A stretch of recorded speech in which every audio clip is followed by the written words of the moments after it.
वफाकी दारुल-हुकूमत में तेज आंधी के साथ बारिश से मौसम खुशगवार हो गया। बारिश से शहर में गुज़िश्ता 2 रोज से जारी गर्मी की शिद्दत में कमी आ गई। मज़ीद तफसीलात जानेंगे डॉन न्यूज़ की नुमाइंदा रुखसाना खान से। रुखसाना, बताइएगा कैसा मौसम है वफाकी दारुल-हुकूमत का?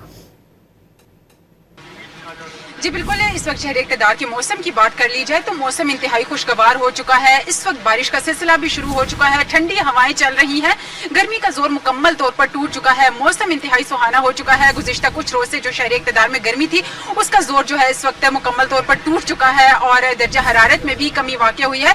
महकमा मौसमियात की बात कर ली जाए तो महकमा मौसमियात का यही बताना है कि 5 मई तक जो है वो मुल्क के मुख्तलिफ हिस्सों में गरज चमक के साथ बारिशों का इम्कान है। महकमा मौसमियात का बताना है कि इस्लामाबाद, खिता पटोहार, मरी, गिलियाद, कश्मीर, गिलगित बल्तिस्तान, पंजाब के मुख्तलिफ हिस्सों में, इसके अलावा बलूचिस्तान के मुख्तलिफ हिस्सों में जो है वो गरज चमक के साथ बारिश मुतवक्के है। और महकमा मौसमियात का यही बताना है कि मुल्क के मुख्तलिफ हिस्सों में जो है वो ज़ालाबारी भी इसी दौरान हो सकती है। और महकमा मौसमियात का कहना है कि ये जो बारिशों का सिलसिला है ये वक्फे से 5 मई तक जारी रहने का इम्कान है। जी।